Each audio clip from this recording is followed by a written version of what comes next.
Rain had been falling over Lagos since evening. Not the gentle kind of rain that cools the streets and disappears after a few minutes. This rain was heavy, angry, and endless.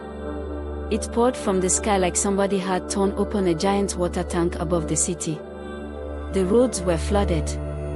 Traffic stretched across the streets like a giant snake. Horns blared from every direction.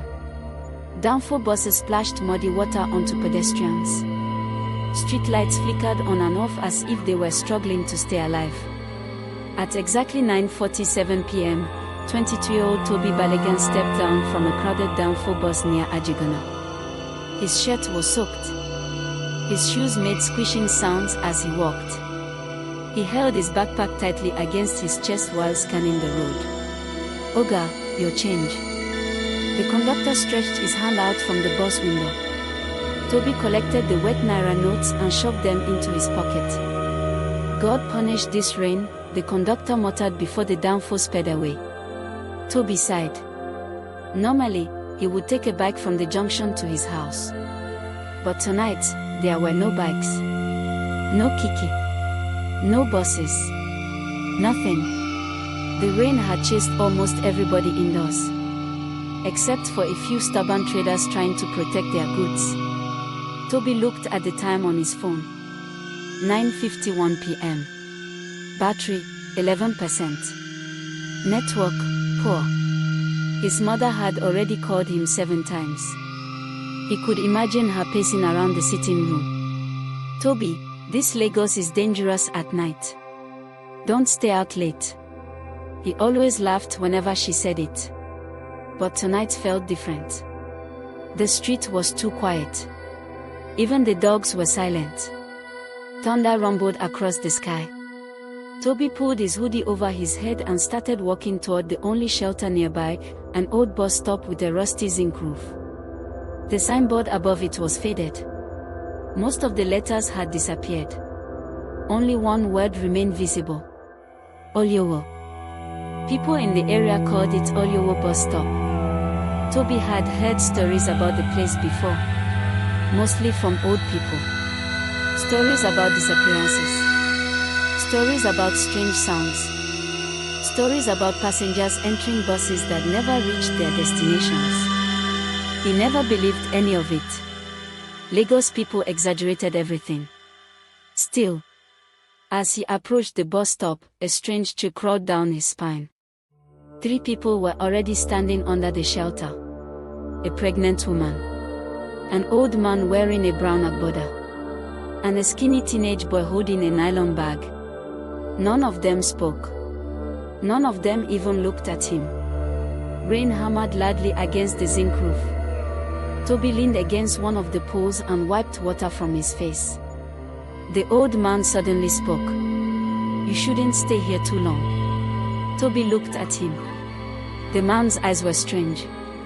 Very pale. Almost grey. "Sorry, sir. No one waits here after 10. The pregnant woman slowly turned toward the old man. "Papa, stop it." But the old man ignored her. He stared directly at Tobi. Especially on rainy nights. Thunder crashed again. The teenage boy tightened his grip on the nylon bag. Tobi forced a laugh. "It's just rain, sir." The old man smiled. But it wasn't a normal smile. It looked empty. "That's what everybody says." Silence returned. Tobi checked his phone again. 10:02 p.m. Battery, 7%. No network. He tried calling his mother. Failed. The pregnant woman suddenly stepped closer to him. Her voice was low. "If a white bus stops here tonight, don't enter it." Tobi frowned.